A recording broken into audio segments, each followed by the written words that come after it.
Mesdames et messieurs, bonsoir. Merci de votre fidélité. Bienvenue dans ce numéro de performance. Nous parlerons football avec la conférence de presse de Nouhou Ndiané, l'entraîneur des Aigles locaux qui a animé donc une conférence de presse où il a publié la liste des joueurs retenus pour les éliminatoires du CHAN. Demba Mamadou Traoré, également entraîneur des moins de 20 ans, qui a animé lui aussi une conférence de presse. C'est pour la liste des joueurs en vue du tournoi IFOA des nations qualificatifs pour la phase finale de la CAN de la catégorie. Nous parlerons également basketball avec Pemi Mali qui reçoit les championnes I18 filles, championnes d'Afrique bien évidemment. Et puis il y aura kickboxing dans cette émission et nous avons le plaisir d'être avec les anciens joueurs, l'association des anciens joueurs de Tomingorobougou. Mesdames et messieurs, merci. Alors, nous commençons justement par cette conférence de presse que Nouhou Ndiané, l'entraîneur des Aigles locaux, qui a animé donc une conférence de presse où il a publié le nom des joueurs retenus pour ce match éliminatoire du CHAN. Voilà, nous allons suivre tout cela avec Arju Matina. Finaliste de la dernière édition du championnat d'Afrique des Nations au Cameroun, le Mali s'apprête à défier la Sierra Leone en double confrontation pour l'un des tickets qualificatifs pour la phase finale du CHAN 2023. Le sélectionneur de l'équipe nationale locale, qui s'est préparé pendant quelques semaines, dévoile la liste des joueurs retenus pour cette étape importante. La liste des 23 joueurs publiés est ainsi composée de 3 gardiens de but, 8 défenseurs, 7 milieux du terrain et 5 attaquants. Prenez latéral gauche, vous avez 6 joueurs réellement qui sont au même niveau. Tu dois prendre 3, souvent c'est difficile. C'est ça qui a rendu un peu la chose difficile. Donc j'avais besoin de 2 semaines, juste 2 semaines pour que je puisse dégager, réellement faire une sélection. Et après les 2 semaines, et c'est ce que nous avons fait, on a arrêté une liste de 26 joueurs, et aujourd'hui nous sommes à 23. Donc est-ce que ça a été facile? J'ai dit non. Les 2 matchs que nous avons fait à Mauritanie, ça nous a fait énormément de bien. Parce qu'en réalité, l'équipe qu'on avait, qui a été en finale lors du CHAN passé, et l'équipe que nous avons maintenant, ce n'est pas la même équipe. C'est carrément une nouvelle équipe qu'on est en train de mettre en place. L'équipe nationale locale, dans le cadre de la préparation, a pu livrer 3 rencontres amicales internationales. Des matchs qui ont permis aux sélectionneurs de jauger le niveau de son groupe et apporter éventuellement des améliorations, car l'objectif n'est autre que de se qualifier pour la phase finale du CHAN 2023. C'est vrai, l'adversaire est important, mais moi, mon problème, depuis que j'ai commencé ce métier, c'est d'abord mon équipe. On a les informations, mais aujourd'hui, le plus important, pour moi, c'est vraiment avoir des répondants le jour J. De façon générale, je pense qu'aujourd'hui, petit à petit, on est parvenu à mettre une équipe en place aujourd'hui qui est capable de nous représenter. La Sierra Leone, ne disposant pas de terrain homologué, va recevoir le Mali ce dimanche au Libéria. Le match retour est prévu à Bamako le 4 septembre prochain. Voilà, nous allons donc, comme je vous l'ai dit, nous sommes avec l'association des anciens joueurs de Tomingorobougou. Nous avons le plaisir d'être donc en votre compagnie. Nous avons le président Boubacar Dramé, bonsoir. Bonsoir, monsieur Koji. Voilà, est-ce que vous pouvez nous présenter brièvement l'association des anciens joueurs de Tomingorobougou? Koji, merci. On remercie l'ORTM d'être parmi nous ce soir. Tout le monde sait que Tomingorobougou est un vieux quartier de football. Il est arrivé des moments où pratiquement l'équipe nationale du Mali était constituée uniquement que des fils et des filles de ce quartier. Donc c'est pour vous dire que le quartier regorge vraiment de talent. Et donc nous avons voulu quand même créer une association pour vraiment rester ensemble dans la solidarité et la fraternité. Quel est l'objectif même, pourquoi une mise en place d'une association des anciens joueurs de Tomingorobougou, brièvement? L'emblème, c'est le rassemblement, la fraternité et la solidarité. Voilà, Demba Mamadou Traoré, entraîneur des moins de 20 ans, a donc animé lui aussi une conférence de presse où il a publié le nom des joueurs retenus pour le tournoi Zone A IFOA des Nations, un tournoi qualificatif pour la phase finale de la CAN de la catégorie. Là-dessus, je vous propose qu'on suive le reportage de Siragatou Sissi. Au nombre de 21 guerriers, plus 5 réservistes, le sélectionneur des Aiglons du Mali, Demba Mamadou Traoré, a tamisé pour la grande bataille de Nouakchott en vue du tournoi IFOA Zone A qualificatif à la CAN Égypte 2023.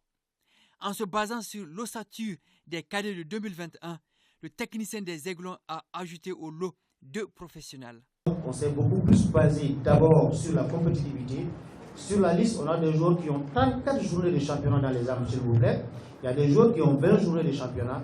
Donc on ne pouvait mieux faire que de faire recours à ces sites. Donc ça a été le premier critère. Ensuite, on avait besoin de complémentarité parce que dans une sélection nationale, il faut que les gens vivent ensemble pendant un certain temps. Alors, le comportement de tout un chacun, la manière de vivre de tout un chacun, c'est des éléments qui comptent énormément dans une sélection. Le staff technique des Aiglons s'est familiarisé avec ces poulains durant 3 mois de préparation. On a multiplié les matchs amicaux. C'était 2 matchs ou souvent 3 matchs par semaine. Et on est même souvent parti jusqu'à avoir 8 séances d'entraînement hebdomadaires. Donc, ça veut dire qu'on a pris du temps dans le travail pour créer une certaine complémentarité entre ces différents joueurs, voir qu'est-ce que ça peut apporter. Et si ce n'était pas les 3-4 derniers matchs, je ne sais pas, ceux qui suivent l'équipe peuvent le témoigner, il y avait toujours des écarts de différence de 2-3 jours. Tout ça, c'était pour avoir la bonne cuisine qu'on cherchait. Et je peux dire aujourd'hui, Dieu merci, on peut dégager 2 11 capables de défendre valablement le Mali. À Nouakchott, le Mali est dans le groupe A, aux côtés de la Mauritanie, de la Sierra Leone et de la Guinée-Bissau. Pour nous, on s'est préparé d'abord pour passer le cap du tournoi zonal en Mauritanie. Ça, c'est le premier objectif. Parce que la Mauritanie, quand on regarde les 3 derniers mois, je pense qu'ils ont eu 3 compétitions. Un tournoi d'abord chez eux, ils ont mis un tournoi de jeunes. Ensuite, il y a eu un tournoi en Tunisie. Ensuite, ils sont partis à la Coupe arabe en Arabie Saoudite. Les amis aussi que nous avons sur place, on a eu des informations, nous connaissons un peu le groupe. On a vu des vidéos, voilà. Maintenant, par rapport à la Sierra Leone et puis la Guinée-Bissau, c'est des équipes qui sont parties généralement sur les locaux, beaucoup plus de locaux. Donc je pense qu'il n'y a pas d'informations qui sortent beaucoup sur ces équipes, mais il faut simplement se référer à l'esprit du football dans ces pays-ci. Les Aiglons du Mali vont participer à leur première compétition majeure. À eux de se surpasser et prouver toute l'étendue de leur talent face à la Sierra Leone le 29 août, à la Guinée-Bissau le 1er septembre et à la Mauritanie le 4 septembre. Le premier de la poule sera qualifié directement pour la phase finale de la CAN des moins de 20 ans en Égypte. Le Mali évoluera donc dans le groupe A en compagnie de la Guinée-Bissau, la Sierra Leone et la Mauritanie. Voilà, le premier de chaque poule est directement qualifié pour la phase finale de cette CAN des moins de 20 ans. Alors, nous sommes toujours avec l'association des anciens joueurs de Tomikorobougou, dont le président est Boubacar Dramé Dipapi. Alors, Boubacar Dramé, j'imagine que vous organisez également souvent des sorties, des rencontres amicales. Justement, comment ça se passe au niveau de l'organisation? Nous avons une association qui est composée de plusieurs personnes. Il y a des hommes et des femmes. Nous sommes en tout 35 membres. Donc il y a les membres d'honneur, le chef de quartier de Tomikorobougou, M. Mouribon Ndiaye, en est un. Il est membre d'honneur. Il y a notre grand frère Drissa Diakité qui est avec nous ce soir, également membre d'honneur. Mais sans oublier Poker, que tout le Mali connaît, en tout cas sur le plan footballistique, Drissa Traoré Poker, qui est le vice-président de cette association. Donc, comme je vous l'ai si bien dit, nous essayons de regrouper les jeunes, les moins jeunes et les anciens et tout le monde contribue en cas de sortie. Donc nous avons mis en place une source de financement mensuel. Et donc mensuellement, nous avons une cotisation que nous avons fixée. Donc mensuellement, nous avons un trésorier qui s'occupe de la récolte de cette cotisation.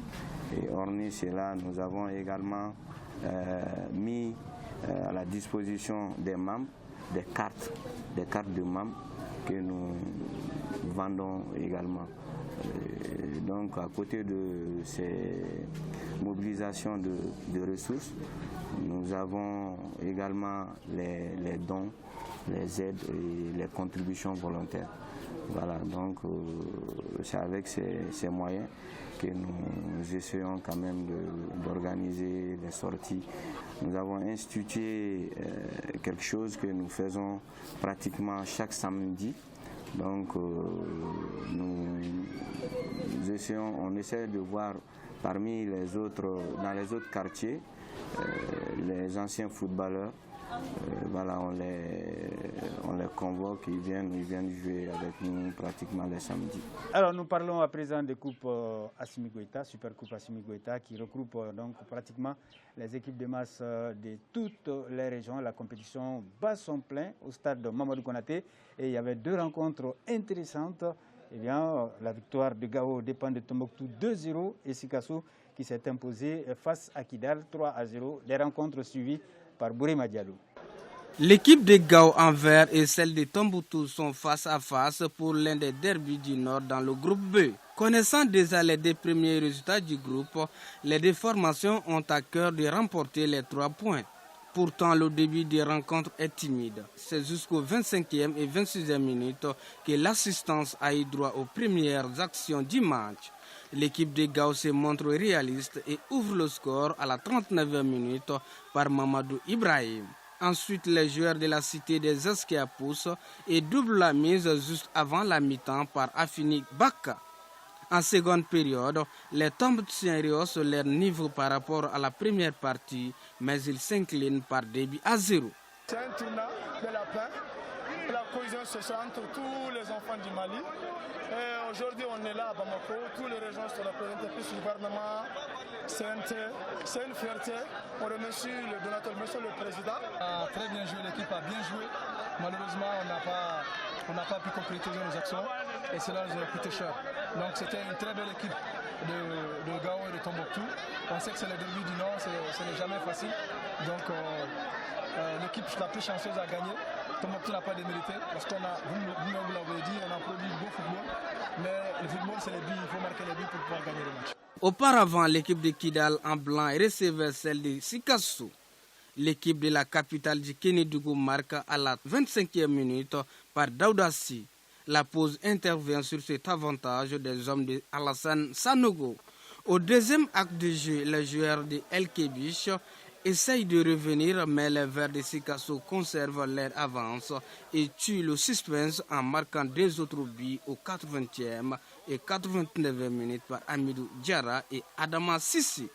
L'équipe de Kidal est arrivée juste il y a 2 jours.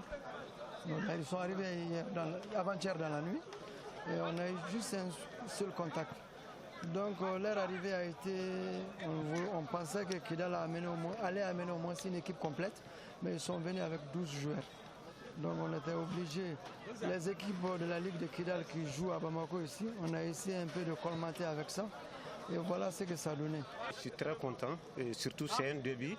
Et on est en saison morte, on a pris des jeunes. Ils sont talentueux, mais il y a certains déchets. Nous allons essayer de travailler plus pour que Oulu déchaîne nous, pour être un peu plus bien dans les matchs à venir. On a gagné 3-0, mais il y a du travail à faire. Gao, Sikasso et Moti se tiennent entre elles avec 3 points au compteur. Parlons à présent de basketball avec les championnes d'Afrique, les moins de 18 ans filles, qui, comme vous le savez, ont été consacrées du côté de Madagascar. Les championnes qui continuent de recevoir les honneurs et cette fois-ci, elles sont reçues au niveau de PMU Mali. PMU Mali donc qui a décidé de les encourager. Là-dessus, je vous propose qu'on suive le compte-rendu de Salif Ouedraogo. Après la pluie, c'est le beau temps pour les reines d'Afrique des moins de 18 ans. Les médailles de bronze et leur encadrement. Le pari mutuel urbain PMU Mali leur offre 10 millions de francs CFA répartis comme suit. 5 millions pour les championnes, 3 millions pour les garçons médaillés de bronze et 2 millions pour tout l'encadrement. Féliciter et remercier les pipis du basketball malien pour ce qu'elles viennent de réaliser. C'est tout le sens de cette motivation de PMU Mali. Le prix voulu, c'est la reconnaissance du mérite. C'est la reconnaissance du mérite et c'est l'encouragement à persévérer parce que les basketteuses et les basketteurs nous ont quand même habitués à nous ramener des trophées. Et donc c'est important qu'ils sachent que nous les suivons et que nous les soutenons. C'est un esprit de reconnaissance, de mérite. Dans la foulée, le DG de PMU Mali a saisi cette opportunité pour remercier et réitérer son soutien à l'ensemble du bureau fédéral du basketball malien ainsi qu'aux entraîneurs pour leur remarquable travail à la base. On sait que d'abord, vous méritez des félicitations pour votre présence en phase finale. Parce que ne va pas en phase finale qui le veut. Ne l'oublions pas. Et donc quand, au bout de la compétition, on a une médaille en or, ça vaut toutes les félicitations et ça vaut une reconnaissance de notre part.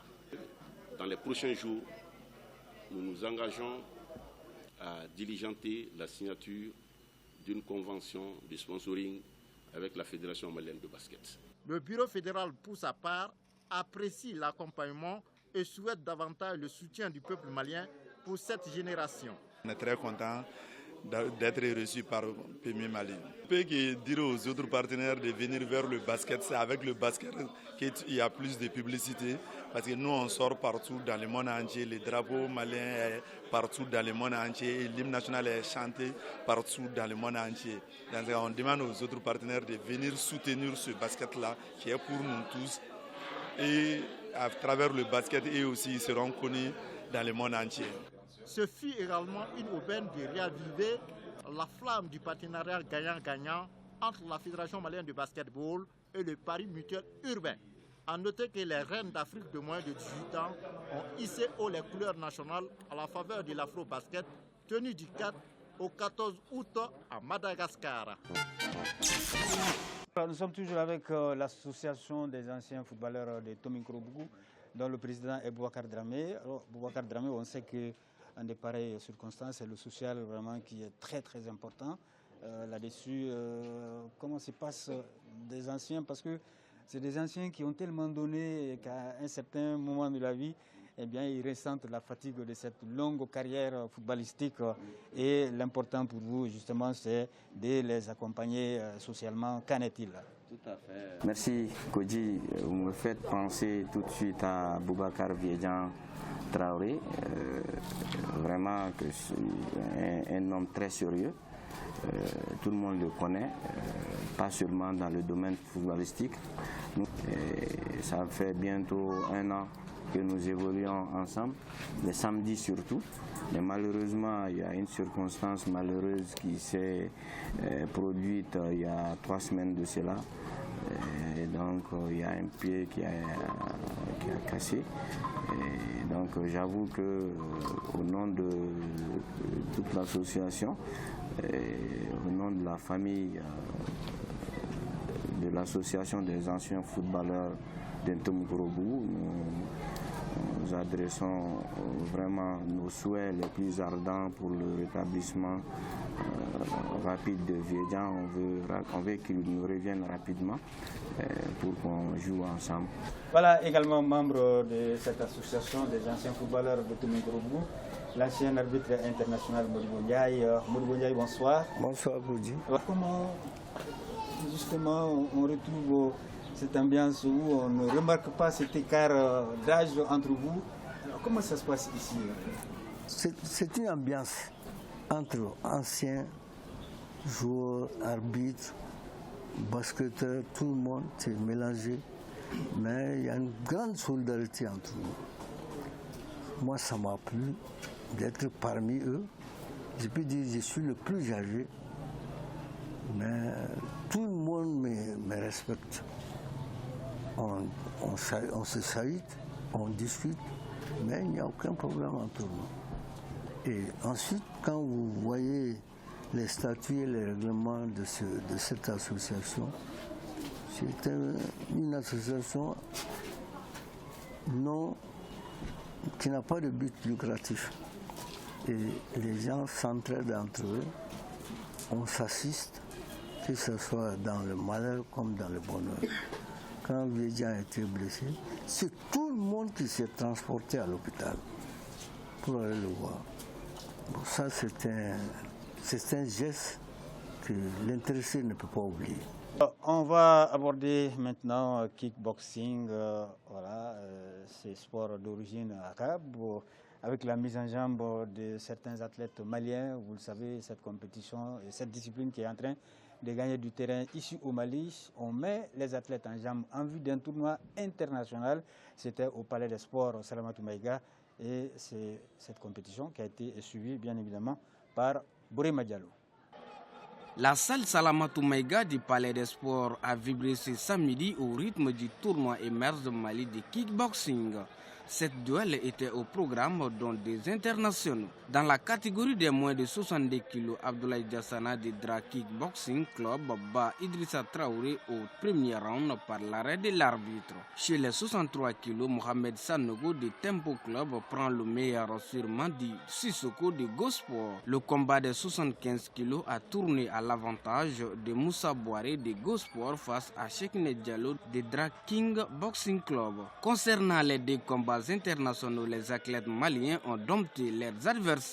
Dans la catégorie des 62 kg, le malien Abouakar Silla se débarrasse de Mohamed Sidi Kouressi de la Côte d'Ivoire au troisième round suite à l'arrêt de l'arbitre.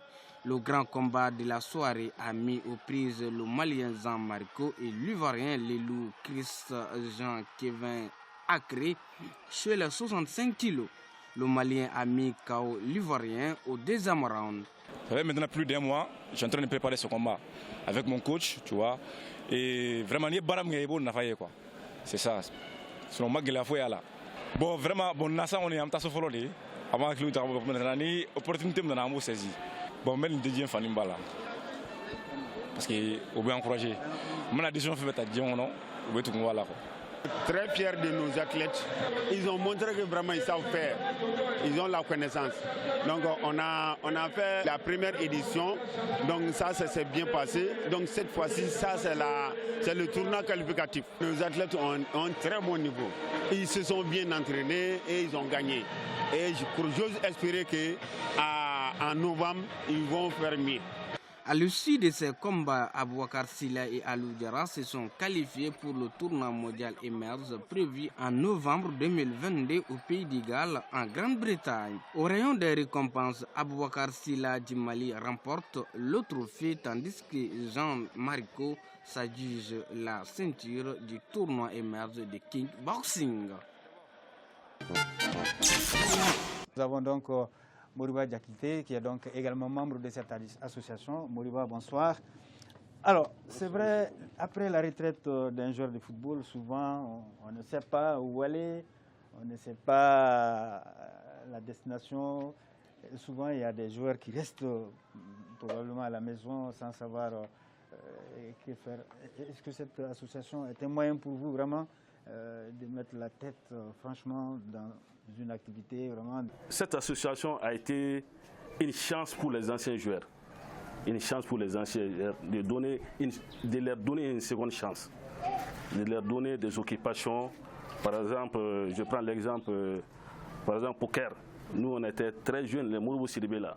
Nous, on les voyait sur les antennes seulement. Mais maintenant, ils sont avec nous, on fait tout ensemble. Ils nous conseillent. Maintenant, ils nous donnent des idées. De très bonnes idées par rapport aux événements sportifs que l'association organise pendant les vacances. Notamment, l'autre jour, vous avez coïncidé avec la remise des Jeux de maillot aux jeunes du district de Bamako. Donc, c'est grâce au conseil de ces anciens joueurs Nous faisons beaucoup de choses dans les quartiers. Voilà, on est toujours avec l'association des anciens footballeurs de Tomikorougou et nous allons passer la parole à Michel Bourouba. Voilà, bonsoir Michel. Et vous êtes également membre de cette association des anciens footballeurs de Tomikorougou. Alors, qu'est-ce que vous pouvez nous dire justement par rapport à tout ce qui se trouve ici en termes d'entente, en termes d'activité brièvement? Association, association Sigira, il y a à peine 7-8 mois. À présent, c'est Boubacar Dramé Papi. En réalité, l'association de coach a manqué, ne va pas Bamanankana pour me faire à femme. À damne, présent, Wardi, à mes ballons sang, à mes tanoués, Koubla mobile coffre qu'on a dit, Demsenouma, quartier qu'on a yala kadi, Tomigorobu et les différents quartiers de Bamako, à mes ballons gratuitement pour qu'à Bolontan Kanoudoula. Association Boubarak. Et vous n'êtes pas sans savoir Kupudo a organisé terrain à 600. On a trouvé Jamaï, Demseni minimum Kupudo, au Daleme quartier Kono, Demseni Bebo, Bamako quartier B, ou bien Tongorobu, Bébé Nyon Soroya, ou bien Bolontanke. Vraiment grâce aux efforts du président. Au Fanadronte, Ko Chaman Chamambe, sur le plan social, on a une famille de Tongorobu et Doubadi. Koroke Kotala, Doron Kotala, Fatala, Bébé Tougourona, Bébé Noron Kotoé, Bébé Noron Kungoke. Et voilà, on est avec un ancien international, celui que tout le monde connaît, celui dont le nom inspire bien évidemment les tirs de penalty. Il s'agit d'Idrissa Traoré Poker, l'ancien joueur du Djoliba Athletic Club et de l'équipe nationale. Poker, bonsoir. Voilà, merci en tout cas d'être avec nous. Que vous inspire justement ce genre de retrouvailles, ce genre de regroupement quand c'est les anciens joueurs?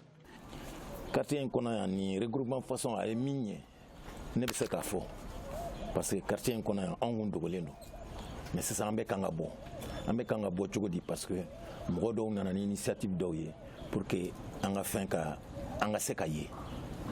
Bon, c'est vrai, association n'a pas bas de bala n'a pas bala chogodi quartier moment de quartier ngun salendo ko quartier ngun sara eredi parce que ne hakli bala ou de la canet de association de la nta kalama kan mbora la nta kalama parce que a te marché. Bon, maintenant que avec un daele parce que albini damné de ko avec un daele vraiment ne nous sojalendo chogodi parce que imana laje tellement que ni fɛn ni ka di mɔgɔ caman bɛ yen minnu yɛrɛ tɛ quartier kɔnɔ olu bɛɛ bɛ na ka na an ka fɛnw kɛ n'i y'a jateminɛ n bɛ se ka mɔgɔ dɔw tɔgɔ fɔ a tɔgɔ ye di Moriba Diop ninnu ni Moriba kɔrɔkɛ ninnu ni mɔgɔ caman et puis tellement que a fɛn ɲɛna équipe de b'anw ɲini sisan Kati bɛ na an n'olu bɛ jouer chaque samedi an kɔni bɛ mouvement dɔ kɛ. Voilà, mesdames, messieurs, nous avons le plaisir en tout cas. Nous étions avec l'association des anciens footballeurs de Tomikorougou avec mon caméraman Toumani Diabaté. Nous vous remercions encore une fois. Merci et à très vite sur la télévision.